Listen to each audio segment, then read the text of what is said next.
Hello and welcome back to, my channel. This video isn't really either for exploring Arda or for Grim Captivation. It's more of just filling the gap of the spooky season. So for this episode, this video, I'm actually going to be reading from my book, The Lands of Ordia. Yes, which is cool. I think it's just nice to have my book out there, and I don't really talk too much about it. And so I figured that I wanted to kind of read an excerpt from it. And since it's kind of like spooky season, there's certain things that the main characters have to kind of go through and enemies that they have to face. And one of these enemies are basically like phantoms. And I figured that would kind of fit the bill for for this whole spooky season. So I thought it'd be really cool to kind of read from my own book, which is, I think just saying just my own book is really nice. It's just book 1 out of 5, obviously, but it's still out there, so it's really cool. So for you guys to kind of understand it, I'll be reading from the back of the book, which is basically kind of what the series is all about, and a brief little introduction to the scene that I'll be reading from itself. So book 1 is called Power of Heaven, which is each title of the 5 books kind of correlates to specific traits throughout the whole story in general. So yeah, the back of the book, basically what the first book in the series is all about, reads as follows. When Jarel and his friend Corvin discover a mysterious enchanted gem, they learn from an elven lord Sirvin that not only was it crafted by the Olumnar, the immortals of Ordia, but there are 3 more with similar power. These stones are the key to protecting the earth against the oncoming darkness, as they equal the powers of all 3 immortals when combined. It is up to Jarel to find the other gems in order to restore peace and light in a world engulfed in strife and looming war. With a strong company assembled of various individual traits, Jarel and Corvin trek across Ordia in hopes of returning it to a home of safety and comfort.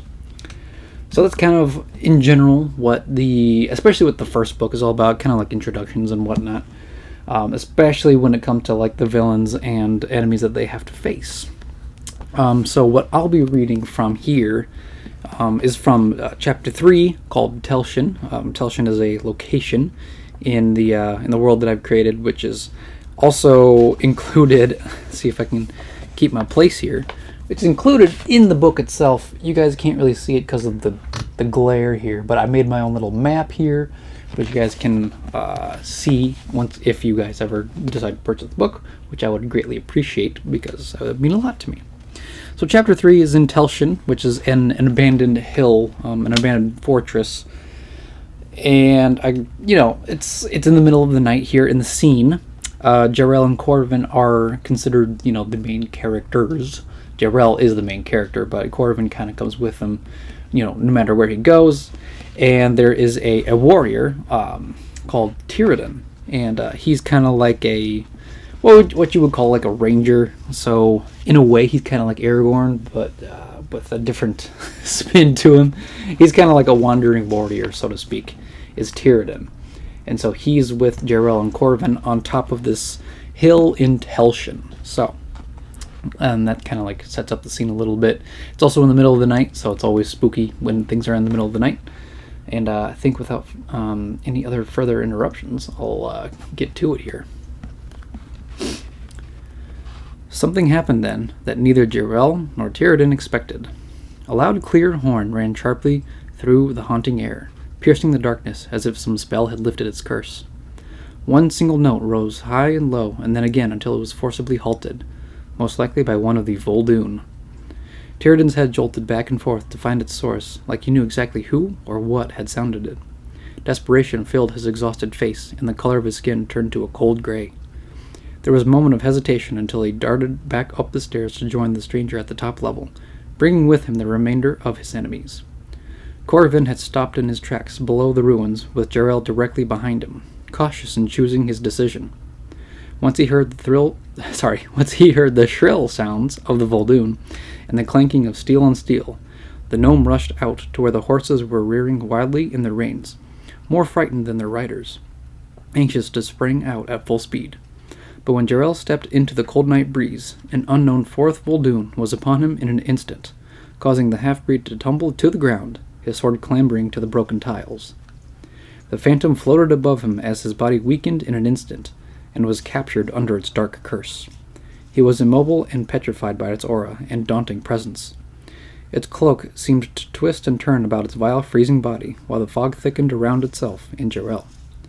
The blackness inside of its hood was altogether evil, if even nothing was to be seen. Yet, when the Voldoon was face to face with Jarrell, he could see faint, thin lines of dark magic originating from its hood. He fainted then, but what Corvin saw, he could never get it out of his head.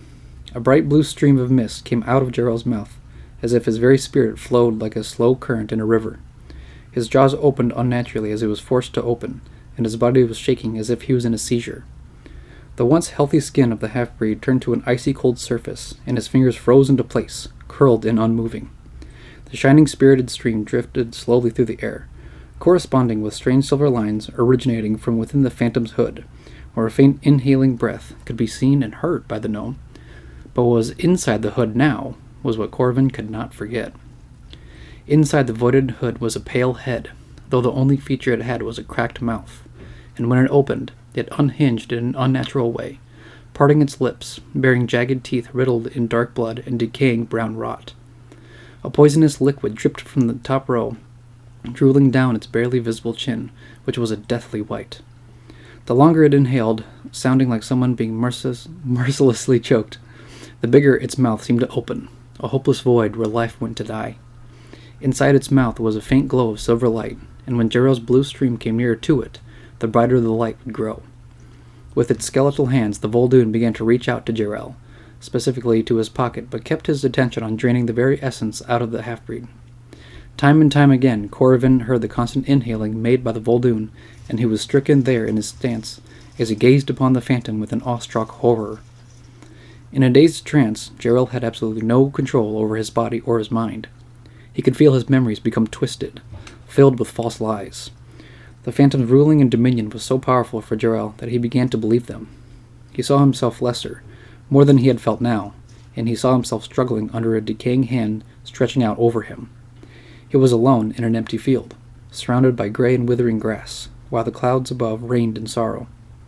In the far distance he could see a ruined city, a once mighty establishment of grand towers now brought low and razed to the ground. Billowing smoke curled from the rubble, mixing with the wispy clouds, blocking out the sun and giving off such a deep depression that Jarrell began to cry. He was not sure why, but his heart's sadness brought him low.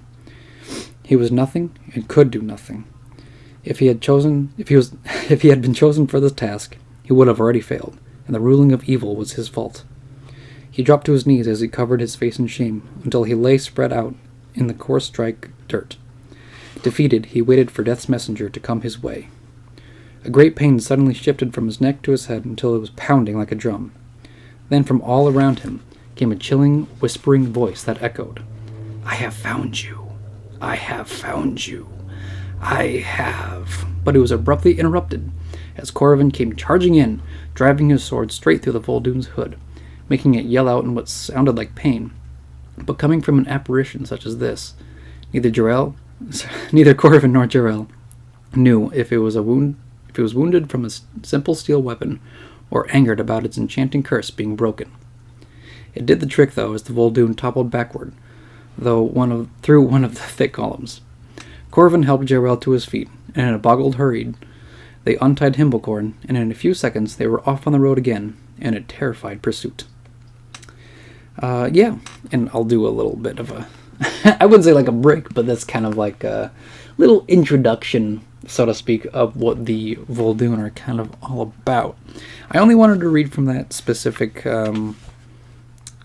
excerpt from my book here, just because it really does kind of paint the picture of what some of the enemies are all really about, especially with the phantoms, the Voldoon being obviously servants of the darkness.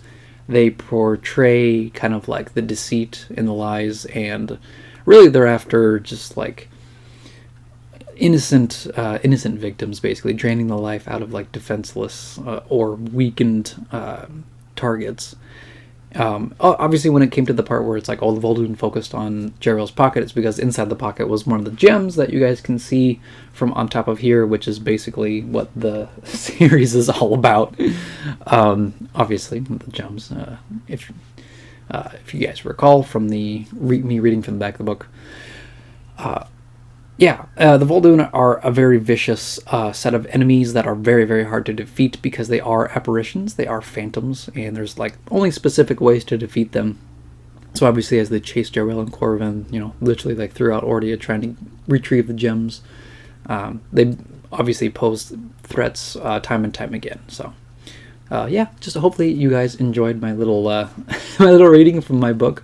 I would greatly appreciate it if you guys would get a copy of my book. I am still writing on on the second book.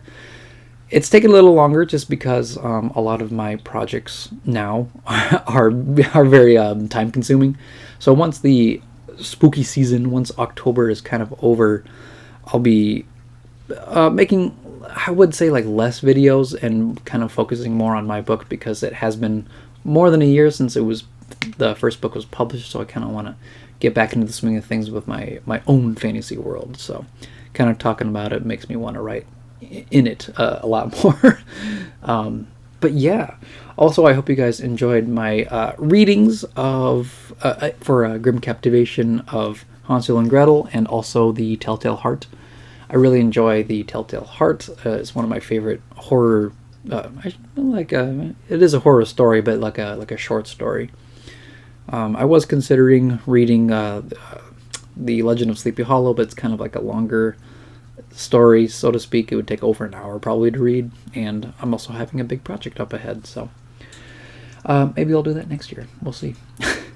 So, without me rambling any further, once again, I would greatly appreciate it if you guys would grab a copy of my book, The Lands of Ordia, Power of Heaven. It is on Amazon for purchasing there.